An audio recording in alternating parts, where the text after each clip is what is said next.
ज्या ज्ञानोबांना लोकांनी आळंदी नगरीमध्ये त्रास दिला, त्याच आळंदी नगरीतील माणसं ज्ञानोबा यांच्या पादुकाचं दर्शन घेण्यासाठी 10 किलोमीटर लाईन लावतात. ज्ञानोबांची पालखी आळंदी ते पंढरपूर जाते. त्यावेळेला त्या पालखी बरोबर 3.5 लाख वारी आहे. ही 3.5 लाख वारी त्यांच्या बरोबर आहे. पण दर्शनाला पादुकाचं दर्शन घ्यायला 3 किलोमीटर जायचे. त्या काळामध्ये ज्ञानोबा ज्या रस्त्याने गेले त्या रस्त्याने माणूस जात नसे. संदेशाच्या मुलाचं तोंड सुद्धा बघायचं नाही. एकाची परिस्थिती कशी होती, एकाची परिस्थिती कशी होती फक्त जण पहा. तर माऊली ज्ञानोबांनी ज्ञानेश्वरी सांगितली आणि सच्चिदानंद बाबांनी दिली. लिहिलेली ज्ञानेश्वरी एवढी महान आहे. प्रत्येक ओवी त्यातली अभ्यासण्यासाठी आहे, विचार करण्यासाठी आहे. अनेक ग्रंथ आहेत. तुकोबरायांची गाथा हा 5वा वेद आहे. तुकोबराया सामान्य व्यक्ती, पण जीवनामध्ये जे अनुभव आले ते अनुभव तुकोबरायांनी अभंगाच्या रूपाने लिहिले. पण काही लोकांनी सांगितलं त्यांना तुम्हाला काय अधिकार आहे लिहिण्याचा, कारण त्यावेळची परिस्थिती फार वेगळी होती. पण तरी सुद्धा तुकोबरायांनी जी अभंगांची रचना केली त्यातून एक अभंग आपलं जीवन उजळला. आणि या संसारा मोठा व्यक्तीला शरणजा उदार बोलला. देह काळाचे धनकुबेराचे तेथे मनुष्याचे काय, देता देवता नेता नेता तेथे याची सत्ता काय, निमित्ताचा धनी केलासे प्राणी माझे माझे म्हणून करते. जीवनामध्ये आलेला अनुभव आहे. त्या काळात तुकोबराया पांडुरंगाच्या दर्शनाला गेल्यानंतर देवाच्या समोर तुकोबरायांनी उभं राहिलं. देवाने मान खाली इतकं श्रेष्ठत्व तुकोबरायांच्याकडून. आयुष्यामध्ये कधी तुकोबरायांनी काही मागितलं नाही, भगवंताला काही मागितलं नाही. त्या काळात असणाऱ्या संत मंडळी देवाला काही मागितले नाही, उलट भगवंताची भक्ती एवढी केली, एवढी भक्ती केली की देव करीत भक्ताची चाकरी. भगवंत त्यांच्या घरी चाकरी करायला लागले. खंड्याच्या रूपामध्ये एकनाथांच्या घरी 36 वर्ष पाणी भरलं, पण नाव नाही सांगितलं. आमचं फार वेगळं आहे. पारायण जे गावात असलं तर खटेशिवाय पारायण होत नाही. कारण तुला माहित नाही तुझ्यासाठी अशी 56 येते देवाजवळ रोज आहे माणसं. पण मला अहंकार मोठा आहे ना, एवढा मोठा अहंकार आहे. आणि कोणाला अहंकार आहे? परमार्थाच्या माणसाला अहंकार हे वाईट आहे.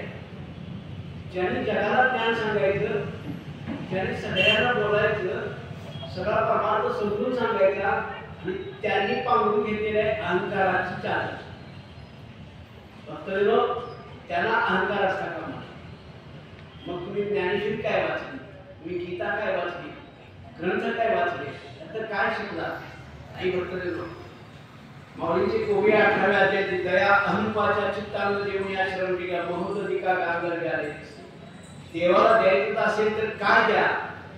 आपण विचार करतो आता विठ्ठलाला पाया पडायला जायचं तरी 1 रुपयावर उडव्या, चिमणवर साखरवर उडव्या, पेड्याचं पुडा निव्या, बर्फीची वडी निव्या. आम्ही सांगतो तुम्ही तिकडे जाणार असाल तर तुमचा अहंकार बाजूला ठेवून त्यांना दान काय करायचं असेल तर अहंकाराचं करा आणि अहंकार नाही तर तिथं जावा. आम्ही तसे कधी गेलो नाही देवाकडे. एवढा मोठा अहंकार आहे, अहंकाराचा बाबा सुद्धा काढत नाही. भगवंत बोलतो एकदा सुद्धा बाबा काढण्यासाठी काळजी करायचं काम. कारण आधी देवाजीच्या मनात तिथे कोणाचे झाले, त्याच्या मनात आल्यानंतर माझं विषयाचा प्रवचन सुद्धा पूर्ण होऊ घेणार नाही. कारण भगवंत म्हणते अहो सर ते प्रवचन केली तुम्ही आता कारण तुमची वेळ संपली आहे. आणि देवाजीच्या मनात त्याची कोणाची झाले ना, ईश्वराच्या जर मनात आलं तर काही चालत नाही. नुसतं म्हणायचं हे माझा आहे, माझा मुलगा आहे, माझी बायको, काही काही नाही जगात कोणी कोणाचं नाही. ही सगळी इस्टेट आपली नाही होत. काय इस्टेट आपल्या मला सांगता का? देहात जीव आहे, आत्मा आहे, परमेश्वर आहे, तोपर्यंत इस्टेट तुमची आहे. ज्या दिवशी देहाचा देव जाईल, याचा परमात्मा खाली उतरेल, त्या दिवशी 90 दाखलं फक्त दारात राहतील. काय कारण आपलं काय नाही ना. मुलगा सुनेची इस्टेट आहे, सुनेची. मला नंतर सांगा तुम्ही खरं आहे. मुलगा सुनेची इस्टेट आहे, मुलगी जावयाची इस्टेट आहे, जीव स्मशानाची इस्टेट आहे, शरीर स्मशानाची इस्टेट आहे. काय आपला देवा नुसतं म्हणायचं आहे बंगला माझा, गाडी माझी, हे सगळं राजा कुठपर्यंत आहे. देहात देव आहे तोपर्यंत तुझा आहे. पण आपल्याला अजून अहंकार होता नाही, माझा आहे सगळं, या देशामध्ये माझं काही नाही. आम्ही असे आलो, निवस्त्र आलो, निर्वस्त्र, वस्त्र नाही अंगावर, असे जन्माला आलो. जन्माला येताना काही अंतर नाही आणि जाताना सुद्धा काही नेत नाही. येताना निर्वस्त्र आलो, जाताना निर्वस्त्र जातोय. गंमत आहे. पहिली आंघोळ आम्ही केली नाही, आम्हाला दुसऱ्याने घातली, आणि शेवटची आंघोळ दुसऱ्यानेच घालायची. कोण आपल्याला का आपण करू शकतो का? नाही ना. भक्तजन तरी सुद्धा आम्हाला अहंकार केवढा मोठा आहे. हा मोठा अहंकार आहे. हे दिलेलं सगळं ऐश्वर्य त्या भगवंताने दिलेलं आहे. ज्याच्या मनात येईल त्यावेळेस तो काढून घेईल. ज्या दिवशी जन्माला आलो त्या दिवसानंतर 5व्या दिवशी आईनं 5वी पुजली. त्या दिवशी सटवीनं लिखा लिहून ठेवलेला आहे. आपल्या जन्मापासून शेवटपर्यंत काय होणार आहे, काय काय स्थित्यंतर आपल्या जीवनामध्ये घडणार आहे, ती त्या लिखावटीमध्ये लिहिलेली आहे. आता आपण म्हणणार की लिखावटीचा कागद आपल्याला कागदाचं करून, कारण कधी काय काय होणार ते कळत ना. पण भक्तजन भगवंताने एवढाच कागद जपून ठेवला, एवढा जपून ठेवला, एवढा जपून ठेवला. ती डायरी आहे त्यांची, या डायरीमध्ये ते कुणाला काहीही देणार नाही. फक्त ते का देणार नाही, ते देणार नाही म्हणून पांडुरंगाच्या दर्शनाला येऊ. दिलं असतं तर माणसं इकडं आली सुद्धा नसतं. आता दिलं नाही तरी राहतील. मग दिल्यानंतर काय होईल मला सांगा. आम्हाला भविष्य काही कोण दिलं नाही भगवंताने. उद्या काय होणार आहे मलाही माहिती नाही, क्षणानंतर काय होणार आहे काही माहिती नाही. भक्तजनो, जोपर्यंत देहामध्ये देव आहे, परमार्थ करता येतो तोपर्यंत परमार्थ करूया. जन्मदात्या आईवडिलांची सेवा करूया. सेवेसारखं पावित्र्य नाही कशामध्ये. जन्मदात्या आईवडिलांची सेवा, भगवंताची भक्ती करण्याची संधी, सुवर्ण संधी भगवंताने आपल्याला करून दिली. कारण एवढी सुवर्ण संधी कोणाला नाही. मागच्या जन्मामध्ये आपण कोण होतो माहिती आहे कोणाला? मागच्या जन्मामध्ये कोण होतो माहिती नाही. आता पुढच्या जन्मामध्ये कुठे जाणार आहे ते माहिती नाही. फक्त 2 वेळा मळायचं, 3 वेळा किडायचं म्हणतो, साधा बोलतो. 2 वेळा मळायचं, 3 वेळा गिळायचं, जीवनामध्ये चेंज करायची, याच्यापेक्षा दुसरं काही नाही. बघतो त्या परमेश्वराला मनुष्य देहामध्ये जन्माला घालतात, त्या भगवंताचं नाव दिवसाकाठी, दिसा माझी, दिवसाकाठी एकत्र येते. तर त्या भगवंताला बरं वाटेल ना, माणूस माझे एकत्र नाव घेते. भगवंताकडे जाताना दिन होऊन जावं, मनोळी सांगितले. मग वित्पत्ती आधुरी विसरचे, जे जगा झाकुटे होईचे ते चौकी माझी. भगवंत म्हणताय भगवंताकडे जाताना सगळे मनोळी थोरपण मोठेपण भगवंताजवळ सांगायचं नाही कधी मी किती मोठे आहे. त्याला माहिती आहे ना प्रत्येकाचं रेकॉर्ड त्याच्याकडे आहे. त्याला आपल्याला मोठे केले. आपण मोठे झालो नाही ना. ओडिसा स्वीट मार्ग नावाचे एक लेखक आहे आणि त्या लेखकाने सांगितलेलं आहे तुमच्याकडे शरीर यंत्रणा चालवण्यासाठी आतली पॉवर फार मोठी आहे. आपल्याकडं मनुष्यावर आतली पॉवर फार मोठी आहे, पण ती आपण शक्ती सगळी वापरत नाही. ती शक्ती सगळी वापरलेली नाही. इंजिनाला बाहेरच्या बाजूला तेल ओतावं लागतं मग इंजिन चालतं. आता ह्याला काय वाटावं लागतंय का? नाही ना. काय त्या घास खात एवढंच इंजिन. पण भक्तांनी इतकं सुंदर शरीर दिले त्या परमेश्वराने, त्या परमेश्वराचे आभार मानायला काही हरकत नाही. कारण किती सुंदर शरीर दिलेलं आहे. पायाच्या टाचेपासून काळूच्या केसामध्ये 3.5 हाताचा सुंदर देह दिला भगवंताने. न मागता दिला. आश्चर्य. मागणारी मागून मागून कटाळी तरी दिला नाही, पण आम्हाला न मागता दिलाय. काय नाही हे झूट आहे तुम्हाला. पण देह दिला देवानी, देह मिळाला पण देह कळला नाही. मला दिवस कळला नाही कशासाठी दिलाय. मग मला सांगितलं 2 वेळा मळायचं, 3 वेळा गिळायचं, माता करायची, खूप चेंज करायचं. आई बघतो ना ते करा. तर मी असं म्हणेन आपल्या वाट्याला जे कर्म आलं ते कर्म करा, तेही प्रामाणिकपणे करा. कर्म करा, कर्माबरोबर हे कर्म करत असताना आपलं जीवन सुखमय करण्याचा आनंदाचा मार्ग कोणता असेल तर भगवंताचं नाम, नामसंकीर्तन साधन पैसे धरती पापे जन्मांतरीची। या भगवंताचं नाम जर आयुष्यभर घेतलं, आयुष्यभर घेतलं भगवंताचं नामस्मरण, तर भक्तजनो मृत्यू टळत नाही। पहिलं वाक्य, मृत्यू टळत नाही, मरण येणारच, पण मृत्यू लाभवते काय आजचा उद्या टाकताय, त्यालाही पर्याय आहे, केवढा एकाच बदलते नाही ना। आपण काय 1400 वर्ष आयुष्य जगणारे चांगदेव नाही, चांगदेवान आयुष्य 1400 वर्ष जगला, फार मोठं पुण्यकर्म केलं, 1400 वर्ष आयुष्य जगले ते माणसाला भक्तजनो, केवढं आयुष्य जगले ते। पण त्यांना अहंकार होता, कारण माझ्यासारखा ज्ञानी बुद्धिमान विचारी कोणी सुद्धा नाही, पण त्यांचा सुद्धा अहंकार 1400 वर्ष आयुष्य जगणारा चांगदेव ज्ञानदेवाला पत्र लिहायला बसले, त्याला काय लिहावं ते कळलं नाही। ज्ञानानं मोठा आहे, वयानं लहान आहे, काय लिहायचं हे त्यांना कळलं नाही, म्हणून ज्ञानदेवानी चांगदेवानी कोरपत्र पाठवलं। ते कोरपत्र मुक्ताईच्या हातामध्ये पडलं आणि मुक्ताई म्हणली, काय रे बाबा 1400 वर्ष जगून कोणाच नाही, काय लिहिलं आलं नाही, एवढं वर्ष जगलं तर काही लिहिलं आलं नाही, कसं काय?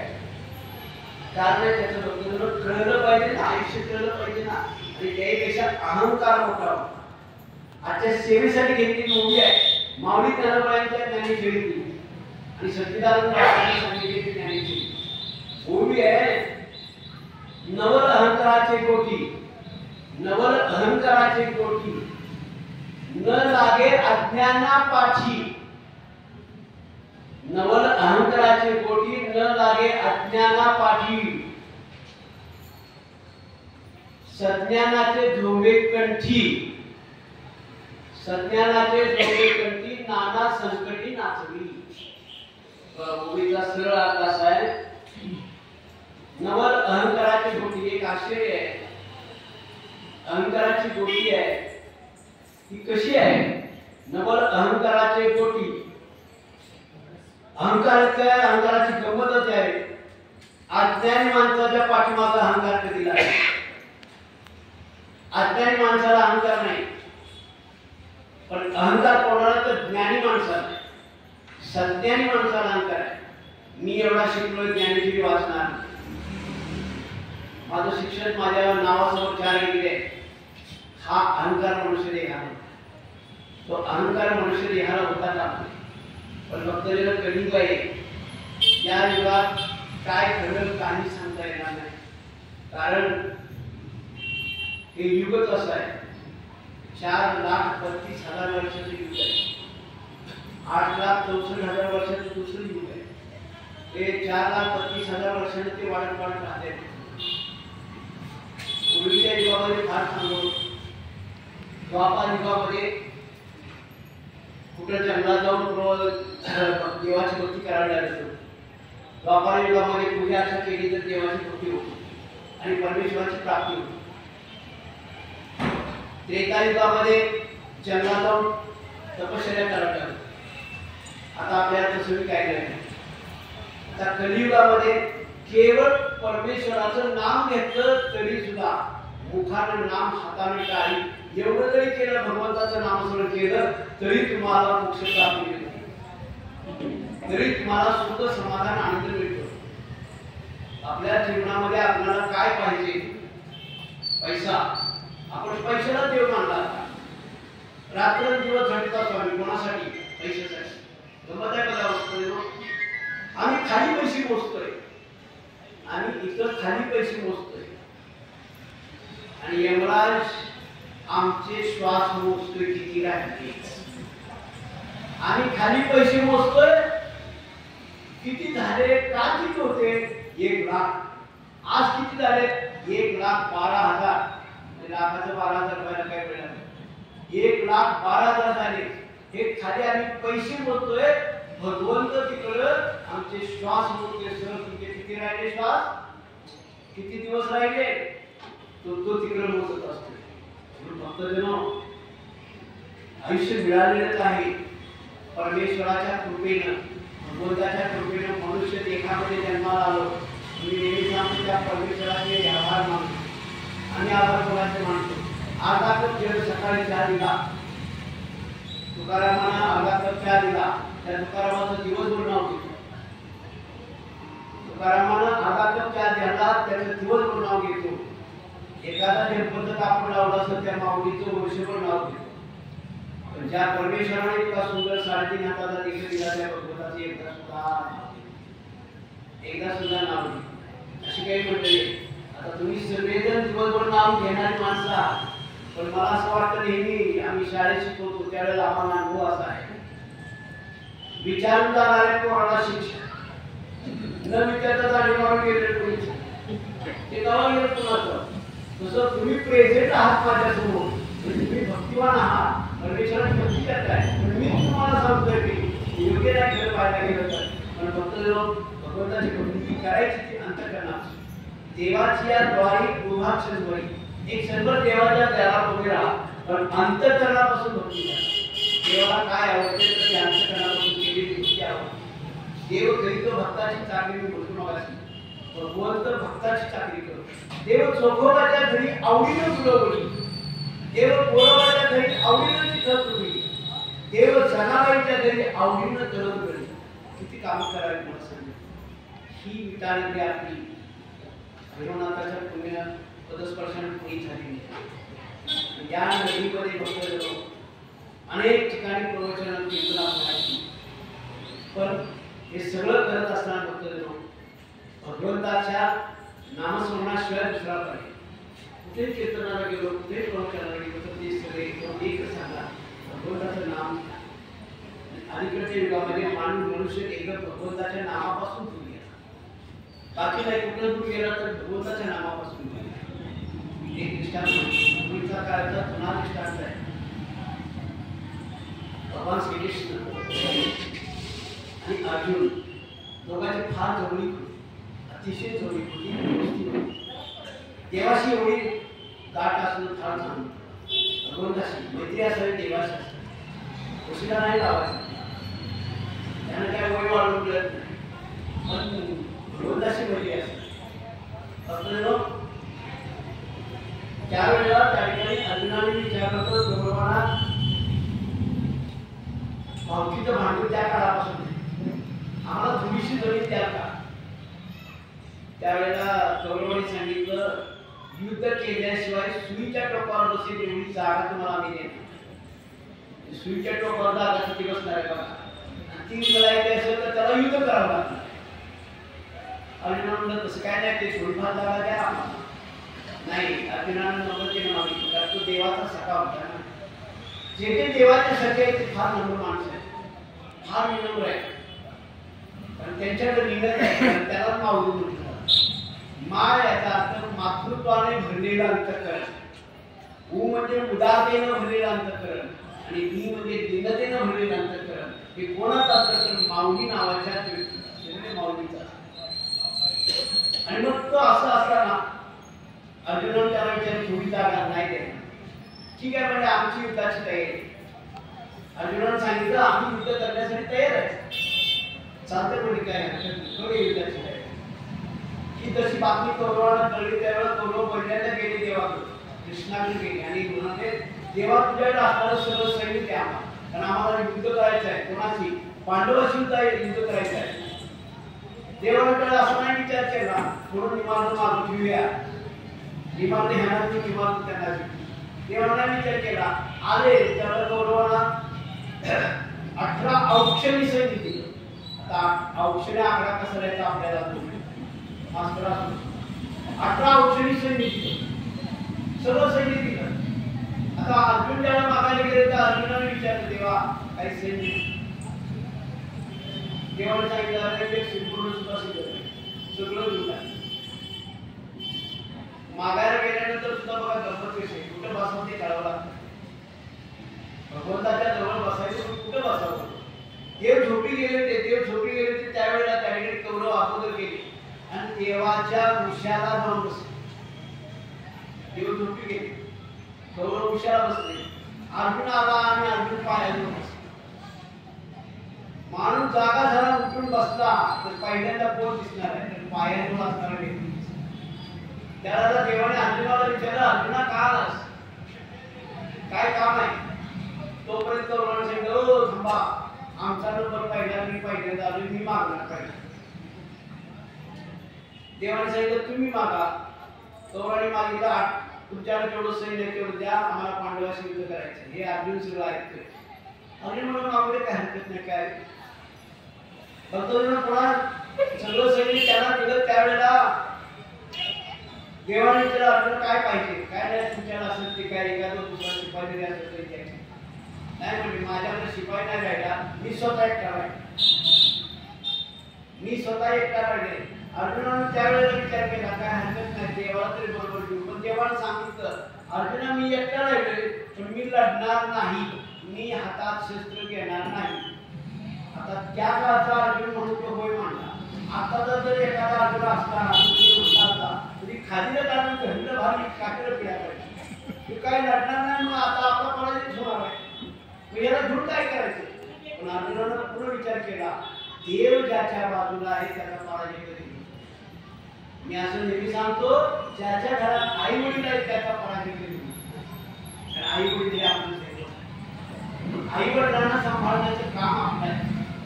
युगामध्ये हे सगळं गुणापासून झालं. इथं अर्जुनाने सांगितलं काय हरकत नाही, देवा तुम्ही या. अर्जुनाने सांगितलं, देवाने सांगितलं मी येणार, रथावर बसून राहणार, मी लढणार नाही. अर्जुनाला काय हरकत नाही, तुम्ही नाही लढला तरी चालेल. फक्त जेव्हा देव आले, युद्ध सुरू झालं, 18 दिवस युद्ध चाललं. परमार्थामध्ये 9 आपल्याला फार मोठी किंमत आहे. किंमत भगवद्गीतेची सुद्धा 18 अध्याय 4,32,000 वर्ष गतिक आहे. त्याची सुद्धा बेरीज होती. नक्षत्र 27 आहे, त्याची सुद्धा बेरीज होती. आईच्या उदरामध्ये राहिला 9 महिने 9 दिवस त्याची बेरीज होती. आता सगळ्याची बेरीज सांगायला आपल्याकडे थोडा वेळ नाही. तर नवया आपल्याला फार मोठी किंमत आहे. देव आले, देव रथावर बसले, युद्ध सुरू झालं. त्या काळचं युद्ध होतं, सूर्योगोलाचं युद्ध सुरू व्हायचं आणि सूर्य मावळण्याचं युद्ध बसलं. आता तर युद्ध तसं नाही, कवराचे तुम्ही बॉम्ब टाकून तरी कळायचं, सगळ्यांचं युद्ध होतं. फक्त जेव्हा युद्ध सुरू झालं, 17 दिवस युद्ध झालं. 17 दिवसाच्या युद्धामध्ये देव रथावर बसले होते आणि देव पहिल्यांदा उतरायचे खाली आणि देव नंतर बाकीचे सगळे उतरले. इथं 18 दिवस उजाडला, युद्धाचा शेवटचा दिवस 18 दिवस उजाडला आणि 18व्या दिवशी त्या ठिकाणी युद्ध थांबणार होतं. सकाळपर्यंत युद्ध सुरू झालं, संध्याकाळच्या वेळेला युद्ध बंद होणार होतं. त्यावेळेला देवाने सांगितलं, अर्जुना रथावर तुम्ही सगळे घ्या. अर्जुनाने विचार केला, आतापर्यंत 17 दिवस देव सर काढल्यापर्यंत होतो, आज आम्हाला असं का सांगतात, कारण त्या दिवशी युद्ध थांबणार. त्यावेळेला सगळ्यांना खाली उतरवलं आणि देव शेवटी रथावर देव खाली उतरले. 5 पावलं पुढे चालत गेले असेल, तोपर्यंत धडा पेटला. अर्जुनाने विचारलं, देवा रथ का पेटला? त्यावेळेला देवाने अर्जुनाला सांगितलं, अर्जुना त्या रथावर मी पुन्हा कधीही चढणार. मनुष्य देह सुद्धा एक रथ आहे, हा मनुष्य देह सुद्धा एक रथ आहे, पण त्याच्यात आत्मा नावाचा देव आहे, जीव आहे, जीव प्राण ज्याला म्हणतात, तो आत आहे. तो आत्मा नावाचा देव आत आहे. पण ज्या दिवशी या रथावर देव खाली उतरणार, जीव जाणार, म्हणजे प्राण जाणार, त्या दिवशी भावकी या रथावर भावकी वाट बघत नाही. ते म्हणाले येणार या रथाला पेटवण्याचं काम. फक्त इथं सुरीच्या टोकावर बसण्याची जागा सुद्धा तयार केली, तेही युद्ध केले. फक्त माऊली सांगता येतं, नवल अहंकाराची पोटी माणसाला कोणत्याही प्रकारचा अहंकार असतो. नवल अहंकाराची पोटी विशेष न लगे अज्ञानापाठी. अज्ञानी माणसाला अहंकार, ज्ञानी माणसाला अहंकार आहे. आणि अहंकार तो एवढा आहे की जगामध्ये कोणाला नसेल एवढा अहंकार ज्ञानी माणसाला आहे. ज्ञानाचा अहंकार आहे, काही ना सत्तेचा अहंकार आहे, काही ना संपत्तीचा अहंकार आहे, काही ना ऐश्वर्याचा अहंकार आहे, काही ना रूपाचा अहंकार आहे. हा रूप आहे. आपलं रूप किती दिवस राहतं आपल्याला माहित आहे. लहानपणी बालपणीचा आपला पूर्वपादाचा अंदाज करत घरात प्रकृत घातलेला पाच सुंदर होता आणि आता 80 वर्ष झाली त्याला तो कुठे बघून यामध्ये कळलं आपलं काय. कारण का भक्तजनो रूपाचा अहंकार आहे. नाही भक्तजनो ऐश्वर्याचा काही अहंकार. आपल्याला एवढा पैसा आहे आणि देवाजीच्या मनात त्याच्या मनात आल्याचा पैसा कसा घालवायचा त्याला विचार. कारण तो विश्वाचा मालक आहे, जगाचा मालक तो भगवंत आहे. त्याला प्रत्येक गोष्ट माहित आहे. प्रत्येक जीवाला चालवण्याचं काम तो करतो. चाले हे म्हणून चालून घ्या. चाले हे शरीर कोणाचे सत्य कोण बोलले हे शरीर कोणाच्या सत्तेने चालतं त्या भगवंताच्या सत्तेने. तर देवाच्या मनात आलं तर याचं काय करायचं तो ठरवतो. आपण ठरवत नाही मी उद्या सकाळी येईल असं जरी म्हटलं तर मी उद्या सकाळी येऊ शकत नाही. कारण माझा देव भगवंताच्या आधी त्यांच्या जवळ आहे. आपल्याला फार मोठा अंतर आहे. आम्ही मोठे आलो. आम्ही पारायण मी केलं, मी सांभाळतो सगळं, सरकार मी सांभाळतो. हा अहंकार आहे. मी म्हणजे अहंकार आहे. एक दिवस नामदेव आहे एक साधू मुनी आत असते घरात होते. देव बाहेर परीक्षा घ्यायला गेले. देव कुणाच्या रूपाने येतील काय सांगतात. जे भेटे भूत ते माणिके भगवंत. आपल्या दारामध्ये कुणाच्या रूपाने भगवंत येईल सांगता येणार नाही. म्हणून दारात येणारी प्रत्येक व्यक्ती देव आहे. प्रत्येक व्यक्ती देव आहे. तुम्ही ज्याला दारात आला त्यांना हात मारली. आत कोण आहे का उत्तर मिळालं मी आहे. मी म्हणजे अहंकार. मी कधी म्हणू नये. हे काम सगळ्यांनी आम्ही केलं. आम्ही सगळ्यांनी केलं. एक तांब्याला उचलायचा तरी 5 लोकांची गरज आहे. एक अंगठा काही काम करू शकतो. कुणाला त्याचा अहंकार येऊ नये. तसं नाही. लोकांना हा मोठा अर्थ इथं माऊली सांगताय सज्ञाना विशेष न लगे अज्ञाना पाणी. सज्ञानाचे झोंबे कंठी माऊली सांगताय. सज्ञाने माणसाचे कंठनात कंठ गरगल्याला माऊली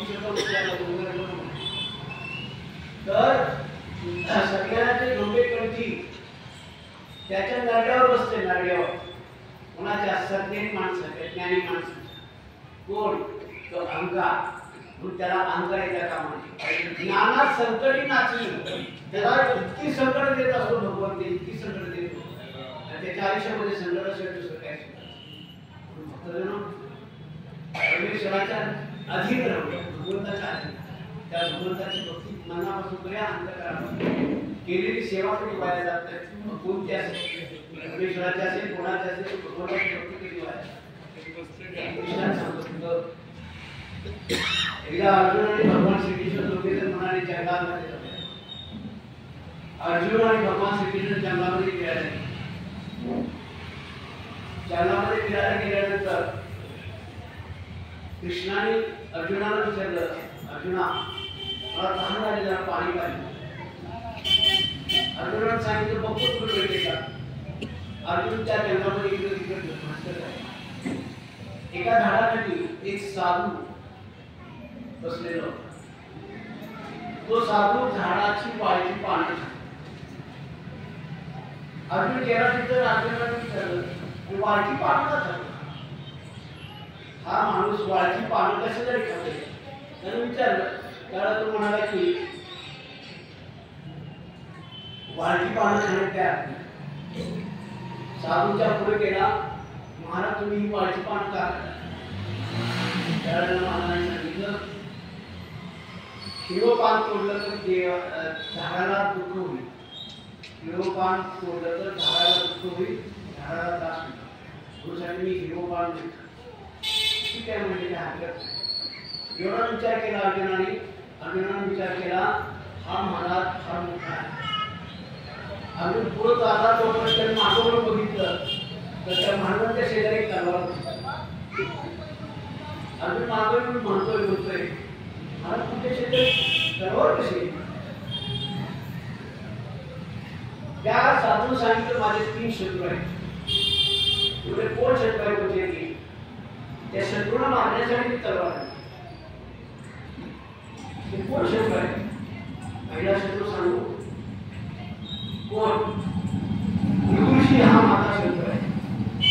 कारण भृगुऋषी माझ्या स्वामीच्या छाताला लाभ. स्वामी कोण भगवान श्रीकृष्ण. तो असणारा साधू सुद्धा म्हणतो माझे माझे स्वामी भगवान श्रीकृष्ण आहे आणि त्यांच्या छात्यावर लाट मारली. आजही आपल्याला पंढरीच्या पांडुरंगाला स्नान घालताना त्यांच्या छातीवरती वर उठले. त्यावेळेला राग आला, अर्जुनाला राग आला. ऋतुषीला मारत तलवार घेतलेस हो म्हटला. साधू म्हणाला तुम्हाला मदत करशील मला कशासाठी? ऋतुषीला मारण्यासाठी. म्हणला माझ्या हातून काय केलं ते करणार नाही, मी काय मदत करू शकणार. एक शत्रू सांगितलं. जाता जाता अर्जुनाने विचारलं दुसरा शत्रू कोण आहे तुझा? त्याने सांगितलं दुसरा शत्रू तुला सांगितलं तर तू आश्चर्य करशील, पण तू सांग ना तुम्ही.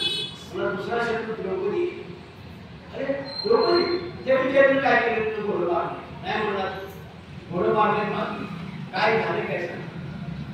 अरे जिथं वस्त्र हरण झालं त्यावेळेला माझ्या स्वामीला वस्त्र अवतार घ्यायला लावला. श्रीकृष्णाने साड्या पोचवल्या त्यावेळेला तिचं लज्जारक्षण झालं. म्हणजे तो म्हणला की लज्जारक्षणासाठी माझ्या स्वामीनं वस्त्र दिले पुरवले. त्यामुळे तिला हे कळायला पाहिजे होतं. त्यावेळेला माझ्या स्वामीला हा जगाचा नायक असला माझा तुम्ही ब्रह्मांड नायक आहे, त्या ब्रह्मांड नायकाला इतकं हलकं काम सांगितलं आणि त्यानं वस्त्र अवतार घेतला आणि सगळी वस्त्र ठेवण्याचं काम.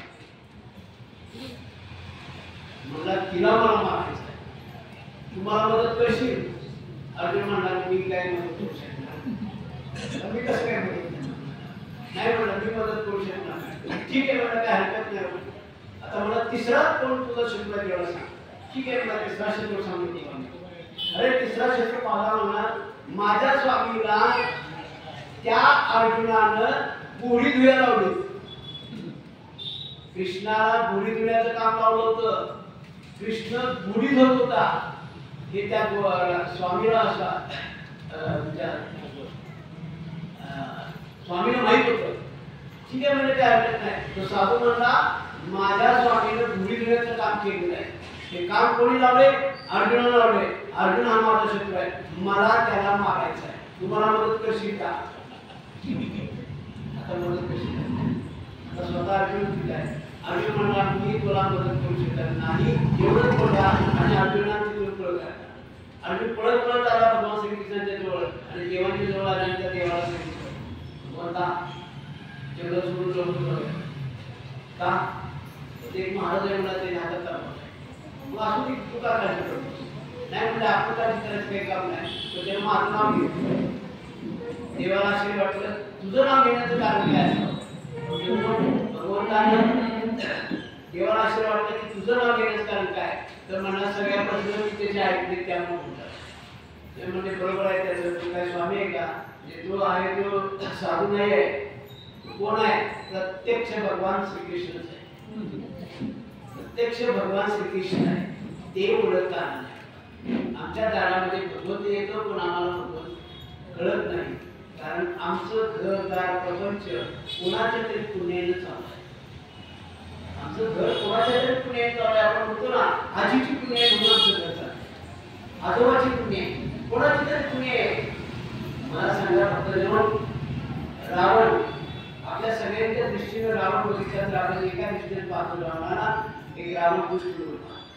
पण रावणा इतका भक्तिमान होईल तो देवाची भक्ती करत असतो. पण अहंकार असा एवढा मोठा अहंकार होता की हे सगळं वैभव माझं आहे. इतकं मोठं वैभव आहे. अख्खी लंका सोन्याची, अख्खी लंका सोन्याची. प्रजा विचारा केली तर भक्त देव 80,000 बायका आहेत.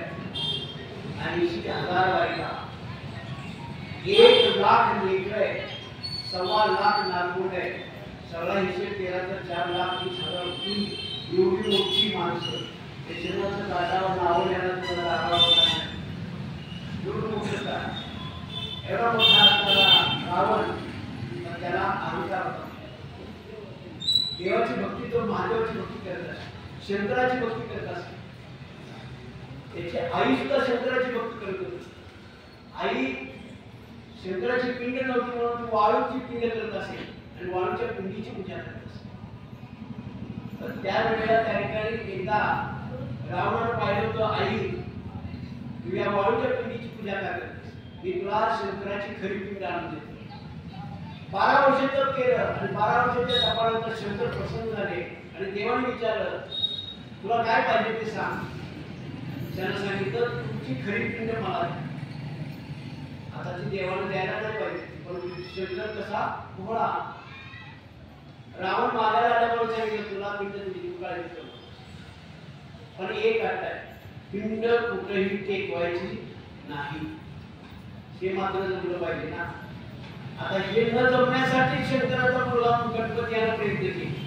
गणपती आला वटाणा म्हणाला तुम्हाला काय ते तुम्ही कशाला पिंड दिली त्याला.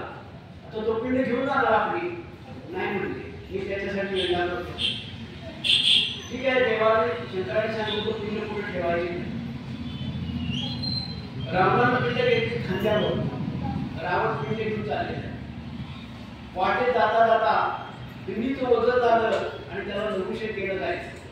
पिंडीचं ओझं झाल्यानंतर तो लघुशेक केला जाणार. त्याच वेळेला त्या ठिकाणी पिंड खाली ठेवायची त्याला इच्छा झाली पण कुणाच्या तरी खांद्यावर यावं असं त्याला वाटलं. त्या दरम्यानच गणपती आणि गणपतीचे मित्र गाई राखायचं काम करत आणि ते बरोबर तिथंच होते. आता पिंड जाईल का नाही जाऊ दे कारण गणपतीची योजना होती. त्या ठिकाणी गणपती गुरु राखत होता. रावण तिकडून आला. रावणाने आल्यावर माझे काम करता का म्हणजे काय काम काय नाही पिंड खांद्यावर घेऊन उभे राहा मी बाहेर जाऊन येतो. ते पोरं म्हणजे तुम्ही जाऊन या पण आम्ही आकडे करतो. 3 आकडे झालं की पिंड खाली. आता गणपतीची योजना आहे. गणपतीनं त्याच्या खांद्यावर पिंड दिली त्याला सांगितलं होतं पुढे गेला तिसरा काढवा म्हणजे त्याला पिंड नेता येऊ नये. फक्त जेव्हा त्याने एवढी चांगली सोय केली. तो पिंड खांद्यावर घेऊन पळायला. रावणानं पिंड त्याच्या खांद्यावर दिली. तो पण ह्याने एक आकडा होता. अरे म्हणला वडोदरा आपण जाऊ इथं गेलेली ती आकडा नाही म्हणला आम्हाला वडोदरा आले जास्त बघा तुम्ही काय करता. तोपर्यंत त्याचा दुसरा आकडा होता. त्यानं तिकडे त्याला जाऊन निर्णय करून 3 आकडे बोलले आणि पिंड खाली ठेवली. ज्या ठिकाणी पिंड आज ठेवली ते कोकण महाबळेश्वर. ती पिंड त्याला तिकडे हलत आहे नाही तिकडे गेली पिंड ती आजही तशी. सांगण्याचं तात्पर्य रावणासारखा असा कोणी श्रेष्ठ होता. तो पुन्हा प्रश्न पडेल आपल्याला रावणासारखा असा कोणी होता मग सीतेला करून घेण्याचं सीतेला करून घेण्याची कार्य काय